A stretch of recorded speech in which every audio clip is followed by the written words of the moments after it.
Hey guys, we want to welcome you. I'm Caleb. This is Kristin. Hopefully, all of you already know us, and we are doing a little bit of a live interview with Trey and Lee Morgan, and want you to get to know them and us have an opportunity to ask them a few questions, and hopefully kind of give you a glimpse of what the Stronger Marriage Workshop is going to be like. It's coming up this weekend, May the 21st and 22nd. And then Trey will be speaking to us also on Sunday morning. Trey and Lee, welcome. Thank you for having us. Glad to be here. It's always y'all's background is a lot cooler than ours. Yeah, I like to play with toys, so yeah.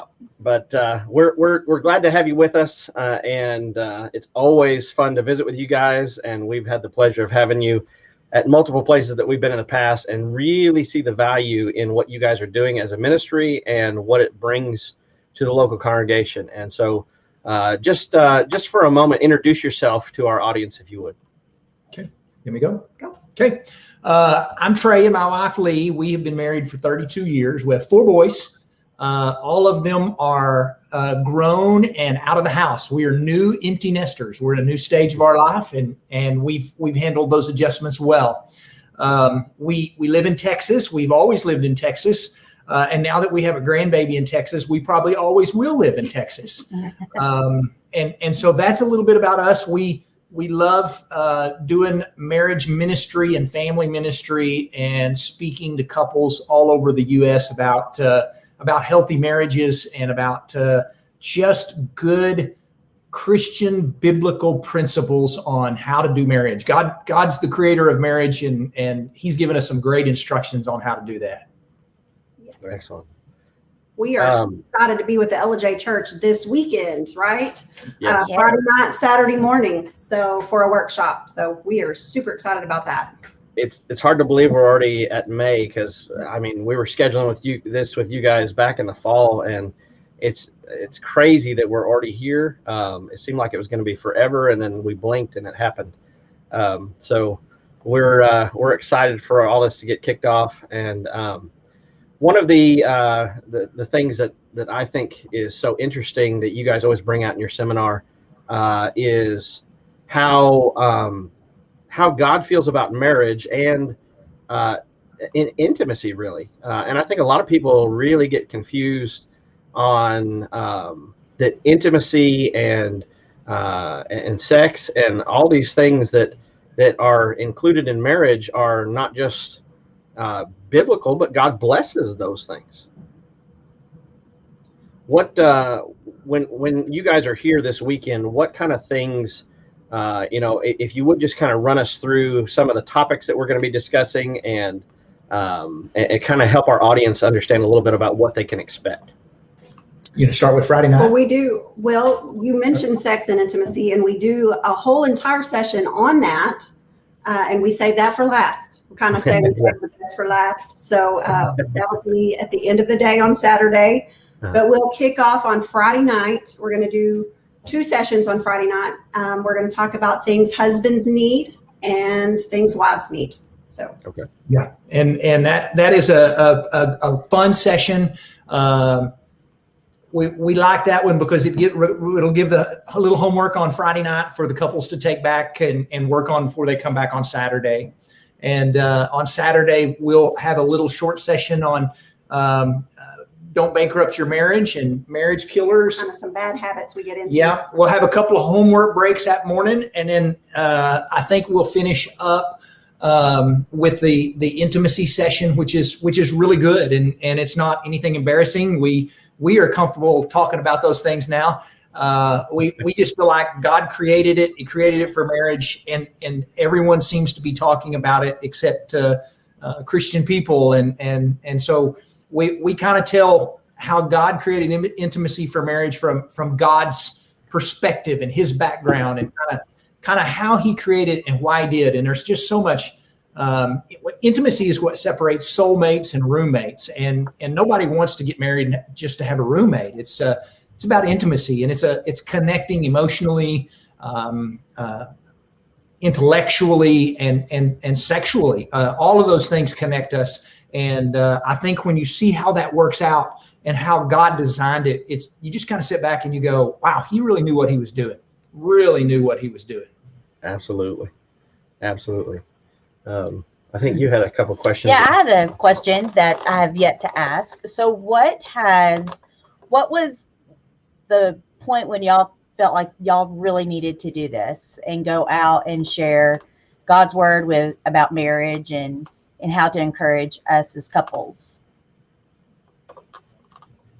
We always forget. I think it's been about 12 years ago that we started. Somebody asked Trey to do a retreat for their church, and he put together some material and did a retreat. And then he told me, he said, I think we can make a workshop out of this. I think we need to be spreading the word. We need to be doing this on a regular basis. And so it took a year or two for it to kind of take off and churches to, hear that we were doing it. But once God opened the doors, man, we stay plenty busy. And we feel like we're blessed that God has blessed us with the ability to share what we know. And I think God we've always been interested in marriage ministry. From young couples, we attended every marriage workshop there was. It's something that has always interested us. And I think there were at times that God kind of pumped the brakes and said, the timing's not good. We had children at home. We had small children. We needed to be a mom and dad and not be traveling, not be on the road. And then kind of as we continued to ask God, when is this going to be a good time for us to do this kind of thing? The boys got older and the doors just kind of opened and we just ran through them. People ask sometimes all the time, how do I get started doing this? I don't really know. I really don't. There was no, here's what we did type thing. It just kind of happened. And we're going to continue to run through that door until God shuts it and says, all right, we're done. But we are very, very blessed to get to do that, to get to speak to all these couples. And it's absolutely incredible because we think the message is extremely needed right now. People are looking for answers on family and marriage and don't know where to look. And a lot of them are looking in the wrong place. And when churches like the Ellijay congregation can provide a place for this to take place, you'll have people from your community and your area and church come in and provide a good resource and feedback where they can learn, so this is how we handle this and this is how we do this. Sometimes it's things that we've grown up here in all our lives that were simple biblical concepts on marriage, and people are hearing these and they're going, we've been married 20 years and we've never heard this stuff. And we get a little tickle sometimes because sometimes people ask us, where did you get your material? It's so new and so fresh. And we're like, it's about 2,000 years old. It's nothing new that we're telling you. It is all very biblical Christian-based material is what we're sharing. Okay. The fact that you guys got into this, you probably waited until your marriage was perfect, right? Before you started doing this. We say the only reason we have any material is because we learned the hard way, and we tell everybody what not to do because we tried and it didn't work. It's true. So. There's plenty of things that we still go, hey, don't do this. That didn't work. Yeah. Yeah. And I love the way that you guys are candid in the seminar and in your podcast, and we'll highlight that in just a moment. But, that here's some of the things that we've learned because we did struggle, and we still don't quite have it always perfect, but, that we're working, and that marriage is a constant. If you're not working on it, it's dying, and that we have to be constantly moving forward. And one of the things that I think is important, and because I think sometimes people get confused when you say marriage workshop or seminar, is some people feel like, well, we've been married 20, 30 years, that doesn't apply to us. And, if you would just take a moment and explain why it is necessary for and extremely beneficial for anyone in any stage of marriage to get this information. Let me go. You go. I think I'll start, and then you can add. Sounds good. I think that everybody gets in a state of complacency if they're not intentional. And marriage is the perfect example of that. We just get into the daily grind, and we get into ruts, and we forget that marriage is hard work, and it takes just being intentional at things like communicating, making sure you're doing that every day, and still going on dates, and intentionality is the big key. Yeah. Don't get comfortable in marriage. And a lot of couples that's been married 20, 30 years, they get comfortable in marriage and they quit putting out the effort and quit putting out the work. And they think, hey, our marriage isn't bad. Why do we need a workshop? And it's just a good boost in the arm to remind yourself why the marriage is so important.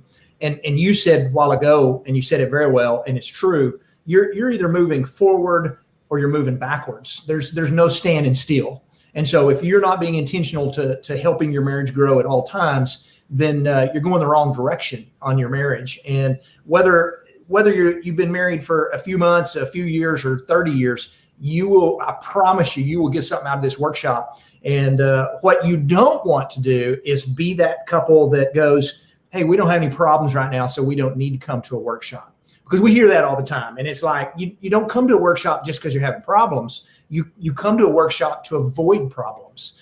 And we try to tell couples, if you'll work on your marriage, even in the good times, when you're not having problems, there's going to be a whole lot less bad problems. And I think we talked in one of our books about a young lady that we met one time. I tried hard not to be frustrated with her, but she had emailed us and said, when are you going to come to a workshop back in my town? And I was a little confused because we were there like 2 months earlier. And I said, we were just there. Did I not advertise? Did we not put out enough info? How did you not know we weren't there? She said, oh, I knew y'all were here. We just weren't having any problems 2 months ago. And I just remember thinking, if you'd have been there 2 months ago, you probably wouldn't be having any problems now. And, we tend to think that as long as we're not having issues, we don't have to do any kind of marriage maintenance. But I'm a big believer in health maintenance. I'm a big believer I go to my doctor every year for a physical. And I'll be honest with you, it saved my life. My doctor found cancer, early stages, saved my life because I go in for an early physical yearly. And it's just preventive maintenance. And when you begin to learn in your marriage, I want to avoid problems down the road by catching things early. And you can do that by attending a marriage workshop or listening to a podcast or reading a marriage book. It makes your marriage run so much smoother versus going, I'll just wait till I have some problems and then we'll work on it. And while that's a good thing to do, man, that is not the best way to do it. You want to do it right. You catch things early before it comes to a big problem. Sure. Agree. Absolutely. Did you have another question? I want to highlight some of the stuff that you guys are a part of, and that way, I know our congregation has already begun starting. Many of them are listening to your podcast, and we've got a number of them that have read your books, and obviously you'll get a chance to share those when you get here as well, and kind of plug all that. But the podcast. Well, first of all, congratulations on having an awesome Facebook page. You guys as a group, I think I just saw 58,000 people that are followers on your Facebook page. That is awesome. I think it's probably the biggest Facebook fan group in the Brotherhood. I tend to watch those fairly closely, and it's bigger than all of our universities and publications. And so congratulations on that. That's awesome. I also want to highlight you guys' website. It's scrolling there on the screen, but tell folks what your website is, Trey, and a little bit about what all they can go and the resources that you have there.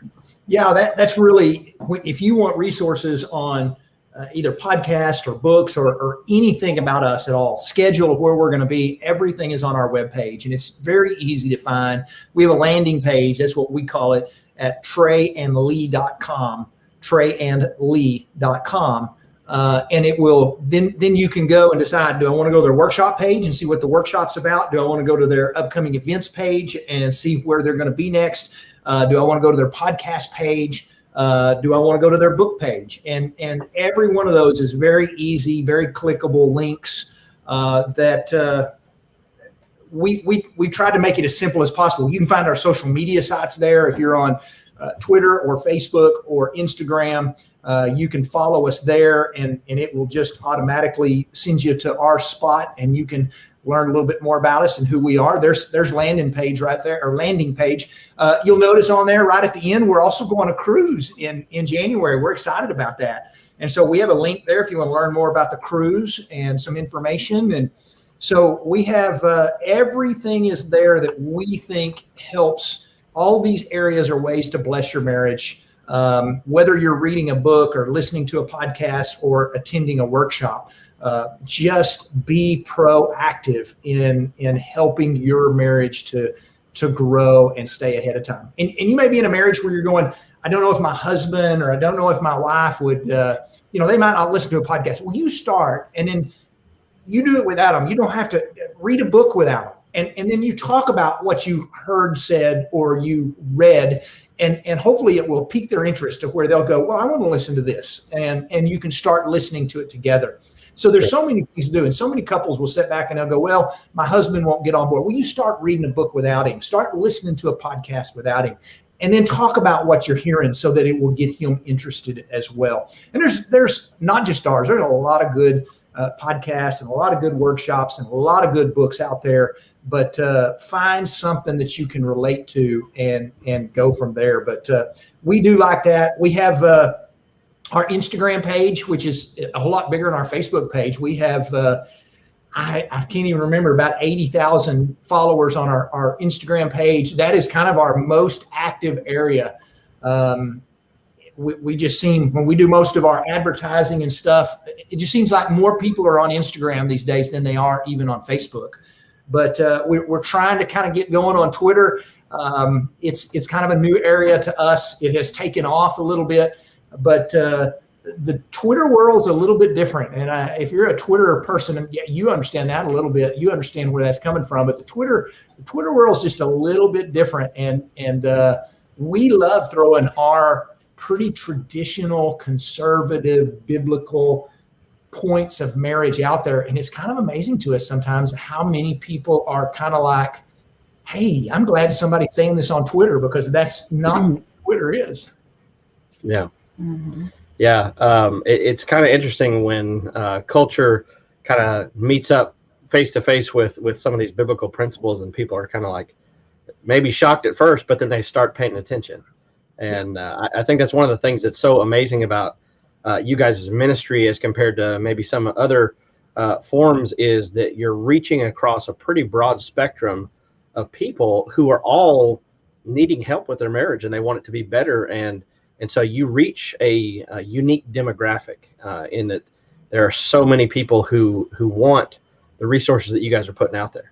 One of the things that I want to highlight is the books.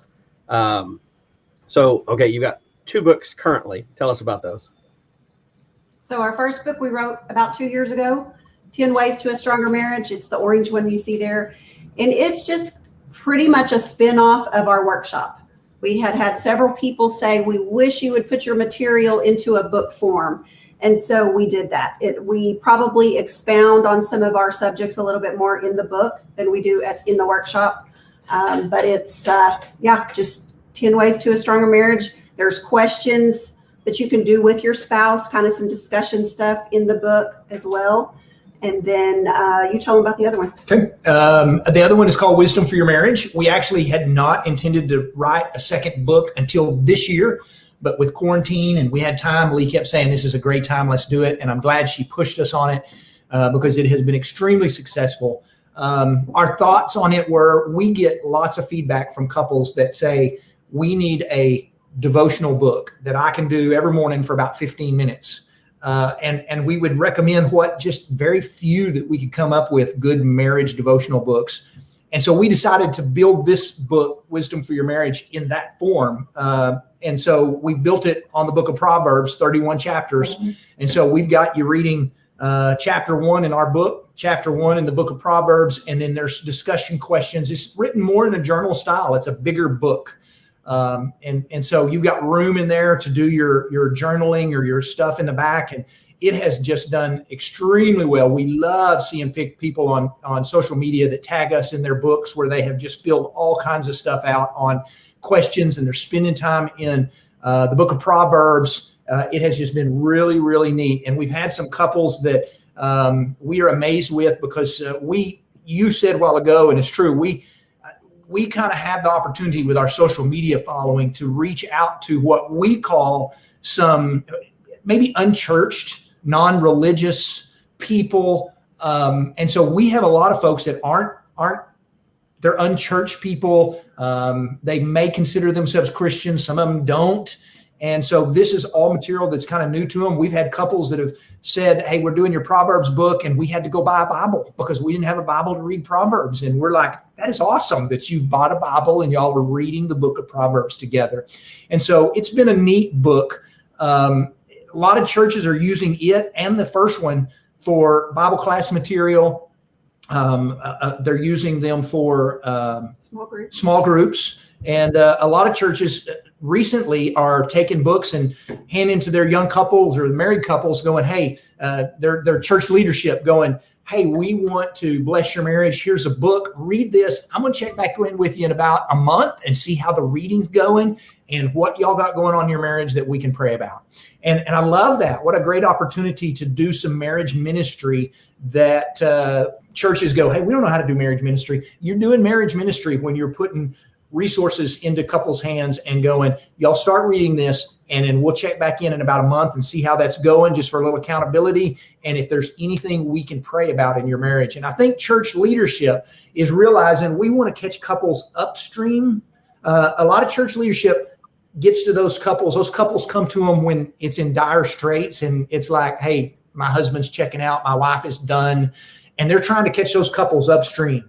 And so they're getting material into their hands and going, we're going to pray about these things and see if we can get you up here before you get down here to where somebody's checking out on a marriage.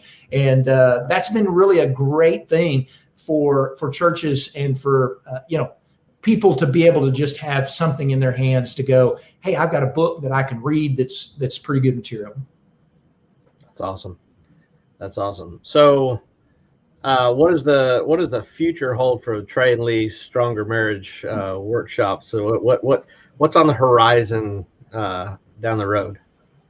I think we're just going to keep plugging on, doing what we're doing. I mean, our schedule is pretty full for about the next couple of years, which is kind of crazy to even say. We do foresee another book or two in our future that we've already discussed. So we're excited about those possibilities. We'd like to do a family book sometime. But we'd also like to do another devotional book, like the Proverbs book we did, either from James or Song of Solomon, maybe one on intimacy. But we'd like to continue to do some of those. We're just going to kind of play things by ear. We've always said we wanted to do a cruise and didn't know how. And we had some friends named Wayne and Tammy that called us and said, hey, y'all want to do a cruise? Y'all just have to show up and speak. And we said, yeah, that's how we want to do that. We don't have to do anything but show up. Okay, we'll be there. And that is this coming January. It's leaving from Galveston, right? Yes. It is. We're going to have some marriage classes on the cruise. Going to have a whole lot of fun and a lot of relaxation. And we're just going to kind of figure it out. We have a big event coming up in July. That's big for us. This is kind of new for us. We're trying to figure out what works and doesn't work. This is the second annual getaway weekend. And what we did, we started last year during COVID. We just had couples going, we need something. And we rented a big hotel. We put out the money and said, we're going to rent this big, giant room, and we're going to set couples 6 feet apart from other couples. And y'all are going to have to help pay for the room. And so we kind of put a fee on there. Here's what it's going to cost to get all these bills paid for this. And we said, we'll take like 50 couples that want to come. And it sold out within like 10 minutes. I mean, gone. And so we're trying this again. We're going to do it in Dallas this year. We'll have a little bit bigger place so we can have a few more couples. We've got couples flying in from Minnesota. We've got a couple coming in from California, and it's just getaway weekend. Come stay in a hotel. Don't bring your kids. There is no childcare. And it's just come spend the weekend, you and your spouse. We're going to do some marriage stuff. And it's just a time for you to just relax and be married for a while. Be husband and wife and not mom and dad for a while. And so we're anxious to see how this goes again, and we're praying that it goes as well as last year. This may be a new thing we start trying to do more often. Awesome. Yeah, that sounds like a great deal. It was in Lubbock last year, right? It was. Yeah, it was in Lubbock. Okay. Well, I really appreciate you guys taking the time to be with us, and I'm sure the congregation here is getting an opportunity to get to know you guys a little bit better. If you haven't yet made plans to be with us this coming weekend, there's plenty of space available. You can register on our website. It's ellijaychurchofchrist.com or .org, excuse me, ellijaychurchofchrist.org. And there's a registration link there, and that just kind of gives us an idea of how much food we're going to need. Lunch will be provided on Saturday, and we'll have refreshments and stuff on, and plenty of coffee on Friday night. And is the pumpkin spice story going to be told? We may have to throw the pumpkin spice story out there. That'll be good. Are you going to have a little pumpkin spice creamer is what we want to do. Well, if it's available, we will try to see if they sell it in the stores currently. I think that would be a great plan. It's kind of seasonal. Well, we're excited about coming in y'all's direction. We're excited about meeting everybody and being in the mountains in Georgia. We've never seen that, and that's exciting to us. We're very excited about that. Awesome. If anybody gets an opportunity to come, I know their lives will be richly blessed, and you guys do such a great job communicating it, and it's fun and funny the whole time. Usually my face hurts the next day because I've smiled the whole time, and it's just very relatable. So we appreciate what you guys do. We're excited to have you here in Ellijay, and hope that you guys have a great stay while you're here. But I really hope that folks take advantage of this while it's in our backyard, because it really is something that could really help your marriage indefinitely. It gives you some tools and some things that you may just not have thought about, and it really applies to everyone from every age spectrum that is in marriage, that we can all grow and benefit. We never stop growing in our relationship, both with the Lord and with our spouse. And so definitely something we want to work on. Yep. Anything you guys want to say before we Thank you all. We've enjoyed this, enjoyed hanging out with you guys. Awesome. Well, we look forward to this weekend. I hope everybody can make it, and we'll close with this video, but we're looking forward to seeing you all this coming Friday and Saturday.